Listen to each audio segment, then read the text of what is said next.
Mis padres y mi hermano intentaron robarme la herencia que mi abuela me dejó, pero lo que hice después los dejó sin nada y destruyó su familia perfecta. Me llamo Laura, y si tuviera que describir mi infancia en una sola palabra, sería injusticia. Desde que tengo memoria, en mi casa siempre existió un claro favoritismo hacia mi hermano mayor, Andrés. Para mis padres, Rosa y Julián, él era el hijo perfecto, el orgullo, el que llenaba la sala de diplomas y medallas. Aunque la verdad es que muchos de esos logros estaban inflados por el dinero y las influencias de mis padres. Yo, en cambio, nunca fui suficiente. No importaba cuánto me esforzara en la escuela, siempre encontraba mi cuaderno arrugado en un rincón y mis notas ignoradas. Si sacaba un 9, mi mamá decía: bueno, pero seguro copiaste. Si sacaba un 6, me gritaba que era una vergüenza para la familia. Con el tiempo entendí que, para ellos, yo no era más que la criada gratuita. Me tocaba levantarme temprano para limpiar, cocinar, lavar la ropa y hasta servirle a Andrés como si fuera un pequeño rey. Él jamás levantaba un plato de la mesa. Y cuando yo reclamaba, mi padre me respondía con frialdad: cállate y agradece que tienes un techo donde dormir. La frase se me quedó grabada. Yo no era hija, era un estorbo. Recuerdo una Navidad en especial, cuando tenía 12 años.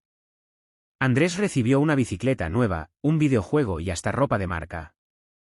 Yo recibí un par de medias envueltas en un papel arrugado.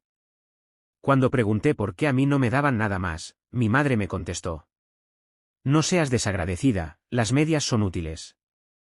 Además, no podemos compararte con tu hermano, él sí se lo merece. Esa noche lloré abrazando la almohada, convencida de que nunca sería suficiente para ellos. La única luz en medio de todo ese desprecio era mi abuela materna, doña Elena.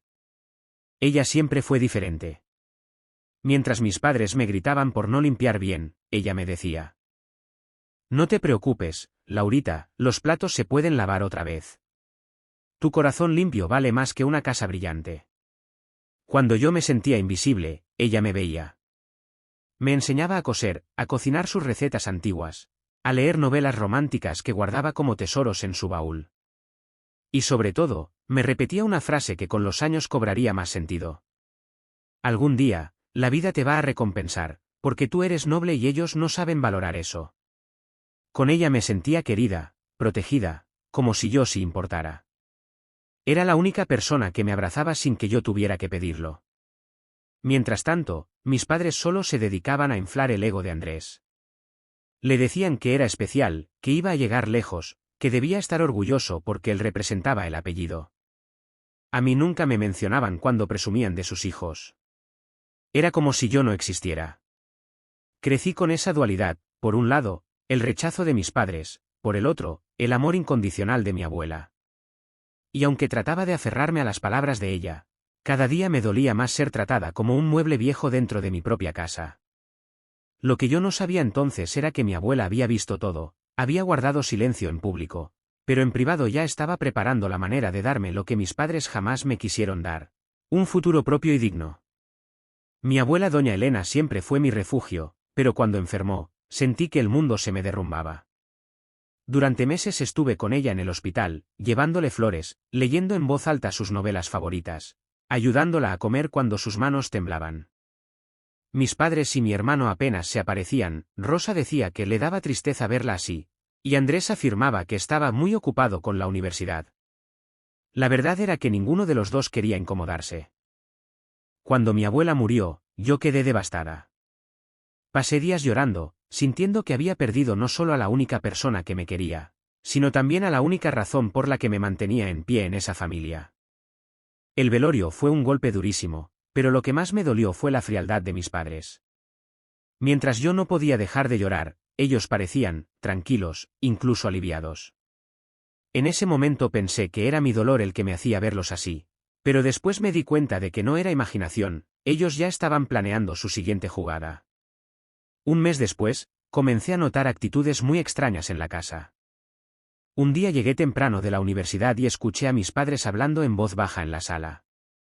Mi madre decía: con lo de la casa ya no tendremos que preocuparnos por las deudas de Andrés. Y mi padre contestó: sí, Lo importante es que Laura nunca se entere del testamento. Si preguntan, decimos que la abuela no dejó nada. Sentí un escalofrío recorrerme la espalda. ¿De qué testamento hablaban? ¿Y qué tenía que ver la casa de mi abuela? Desde ese día, empecé a estar más atenta.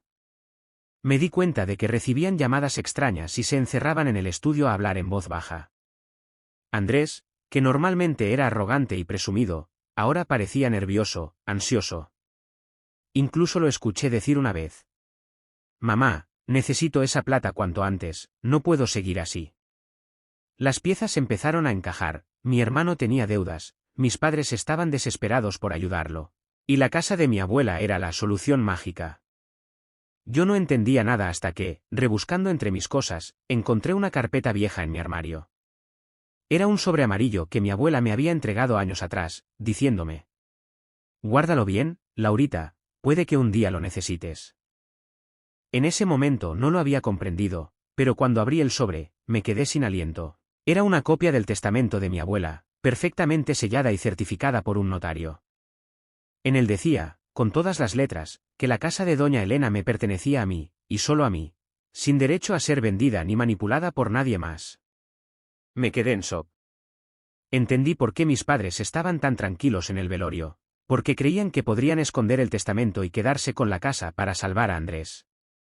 Creían que yo era demasiado ingenua para darme cuenta. Esa noche no dormí. Me senté en la cama con el documento en las manos, recordando las veces que mi madre me había gritado que yo no merecía nada o que debía estar agradecida con lo poco que tenía. Recordé a mi padre diciéndome que Andrés era el orgullo de la familia, y a mi hermano burlándose de mí como si fuera su sirvienta. La rabia me quemaba por dentro. Mi abuela había querido darme un futuro, protegerme de ellos incluso después de morir, y ahora esas 3 personas intentaban robarme lo único que ella me había dejado. Ahí entendí algo, ya no era la niña débil que aguantaba insultos y humillaciones en silencio. Esta vez, yo no iba a dejar que me pisotearan. Después de leer el testamento y descubrir que mi abuela me había dejado su casa, mi vida cambió de golpe. Era como si de repente viera con otros ojos todo lo que pasaba a mi alrededor. Cada palabra, cada gesto de mis padres y de Andrés tenía un nuevo significado.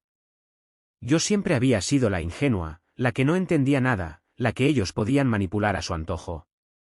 Pero ahora era distinto, yo sabía la verdad, y eso me daba poder. Empecé a observarlos en silencio. Noté que cada vez recibían más visitas en la casa. Personas bien vestidas, con carpetas llenas de papeles. Una tarde, fingí estar limpiando cerca de la sala mientras mis padres conversaban con un hombre de corbata. Alcancé a escuchar cuando él decía: «La propiedad está en buena ubicación, podemos conseguir un comprador rápido. Lo importante es tener los documentos en orden». Mi madre asentía con una sonrisa, como si ya tuviera todo bajo control. Yo apretaba los dientes mientras sacudía el mismo mueble una y otra vez, fingiendo no escuchar. Un par de días después, vi a Andrés llegar con una bolsa llena de ropa nueva, zapatos de marca y hasta un reloj carísimo. Yo sabía que él no tenía dinero, así que entendí al instante. Ya estaba gastando la plata de una venta que ni siquiera se había concretado. Lo peor fue cuando lo escuché hablar con mi madre en la cocina. «Mamá, apenas vendamos la casa, me compro el carro. Con eso voy a impresionar a la gente en la universidad, y de paso lo usamos como inversión». «Claro, hijo, tú te lo mereces todo. Tu abuela lo hubiera querido». Esa frase me revolvió el estómago. ¿Mi abuela lo hubiera querido? ¿Que le robaran a su nieta lo único que le había dejado? No, ella jamás habría querido eso. Mientras ellos tramaban todo con descaro, yo decidí actuar. Al día siguiente pedí cita con un abogado recomendado por una compañera de la universidad. Me temblaban las manos cuando le mostré la copia del testamento, pero él, con total seguridad, me dijo: «Laura, esto es un documento legal. Si tus padres intentan vender la casa, estarían cometiendo fraude. Y créeme, las consecuencias serían graves». Yo lo miré con los ojos muy abiertos. Nunca había tenido a alguien de mi lado en un tema tan serio. El abogado me aconsejó algo que, al principio, me pareció cruel. «No les digas nada todavía. Déjalos avanzar. Déjalos hundirse solos. Cuando llegue el momento, tendremos todas las pruebas para detenerlos y exponerlos. Salí de esa oficina con el corazón latiendo a 1000 por hora. Por primera vez en mi vida, tenía algo que ellos no podían quitarme, una ventaja. Así que decidí seguir el juego. En casa me comportaba como siempre, la criada sumisa, la hija invisible.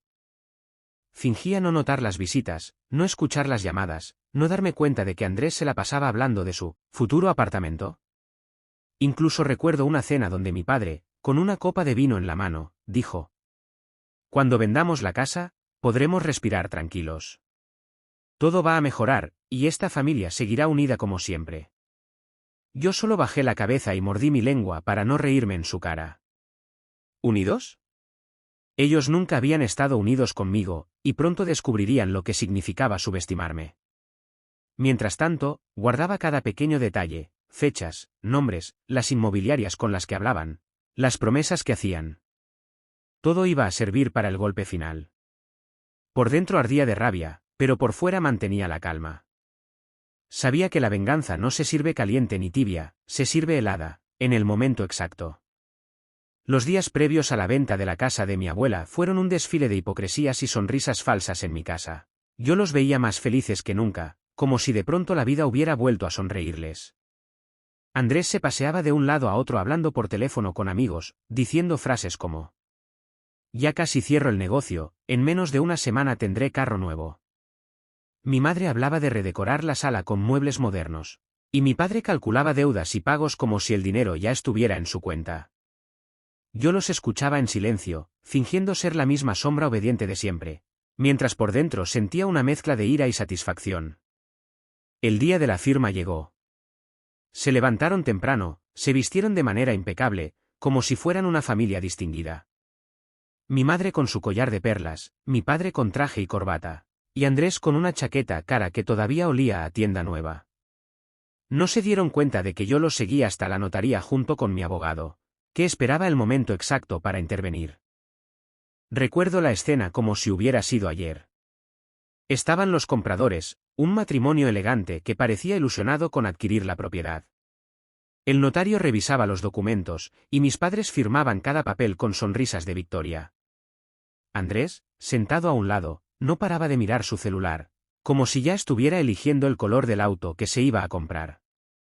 El notario estaba a punto de estampar el sello final cuando, de pronto, la voz de mi abogado retumbó en la sala. «Perdón, pero esta venta no puede realizarse». El silencio fue inmediato. Todos voltearon a mirar. Mis padres palidecieron al verlo entrar con una carpeta en la mano, y yo di un paso al frente con el corazón latiendo tan fuerte que casi podía escucharlo en mis oídos. «¿Qué significa esto?», preguntó mi padre con el rostro rojo de furia. El abogado, imperturbable, respondió: «Significa que esta propiedad no le pertenece a ustedes, sino a su hija Laura. Aquí tengo la copia legal y certificada del testamento de la señora Elena, que deja la casa exclusivamente a nombre de su nieta». El notario tomó los papeles, los revisó minuciosamente y levantó la mirada con seriedad. «Es cierto. Si este documento está en regla, ustedes no tienen derecho a vender la propiedad». La cara de mi madre fue un poema, se llevó la mano al pecho como si le faltara el aire, mientras Andrés golpeaba la mesa gritando: «Esto es mentira, esa casa es nuestra, siempre ha sido nuestra». Yo me acerqué lentamente, respirando hondo, y por primera vez en mi vida levanté la voz frente a ellos. «No, Andrés. Esa casa nunca fue tuya, ni de mis padres. Esa casa es mía, porque mi abuela así lo quiso. Ustedes intentaron robarme lo único que ella me dejó, pero lo que no sabían es que yo ya tenía la copia del testamento desde hace años». Mi padre me fulminó con la mirada. «Eres una malagradecida, después de todo lo que hicimos por ti». Reí con amargura. «Después de todo lo que hicieron, humillarme, tratarme como sirvienta, hacerme sentir menos que basura. ¿Eso me tengo que agradecer?». «No, papá. Hoy se acabó». El abogado agregó, con un tono que heló la sala. «Además, si insistían en vender la propiedad, hubieran cometido fraude, lo cual tiene consecuencias penales. Les aconsejo que dejen este asunto aquí, porque de lo contrario la justicia se encargará de lo que intentaron hacer». Los compradores, indignados, recogieron sus cosas y se marcharon murmurando que jamás habían visto un espectáculo tan vergonzoso. El notario cerró la carpeta con fuerza, y mis padres se quedaron allí, paralizados, sin saber qué decir. Yo di media vuelta, con la frente en alto, y mientras salía por la puerta les solté la última estocada. Subestimaron a la criada de la casa, pero la criada resultó ser la dueña. La escena en la notaría fue solo el comienzo. Yo pensaba que después de ese día, mis padres y mi hermano se iban a calmar, que iban a aceptar la realidad. Pero me equivoqué, lo que vino después fue una avalancha de consecuencias que ellos mismos se buscaron. Esa misma tarde, cuando volvimos a la casa, mi madre se desató en gritos.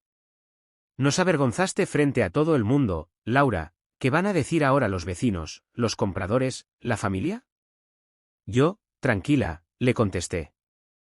Lo único que van a decir es la verdad, que intentaron robarle a su propia hija.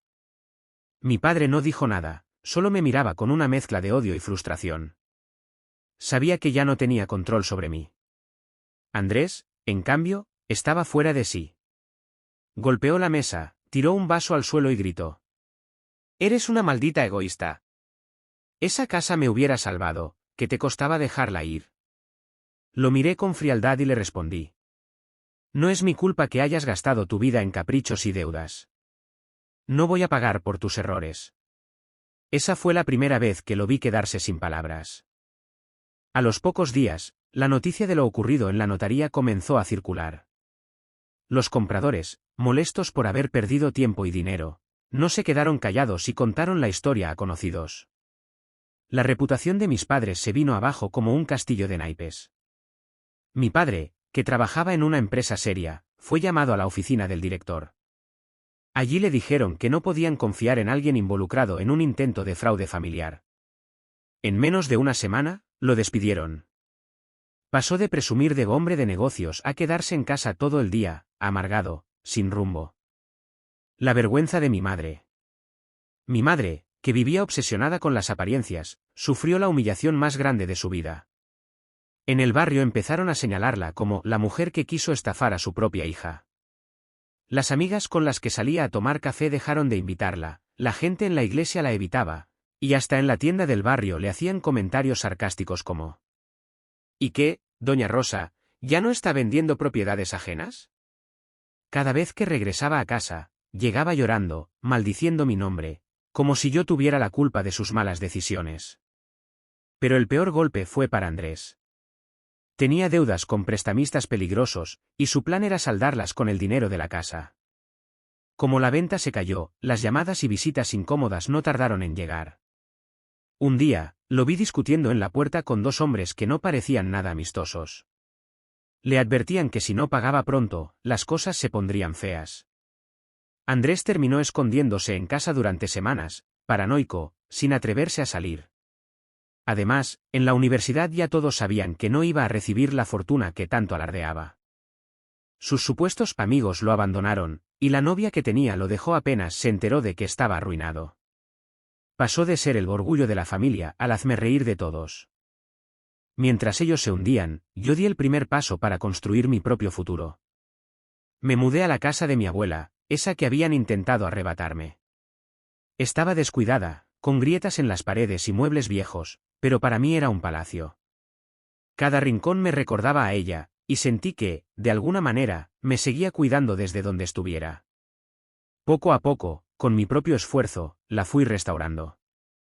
Pinté las paredes, arreglé el jardín que mi abuela tanto amaba, y llené la casa de plantas y libros. Por primera vez en mi vida, podía caminar por un lugar y sentir que me pertenecía.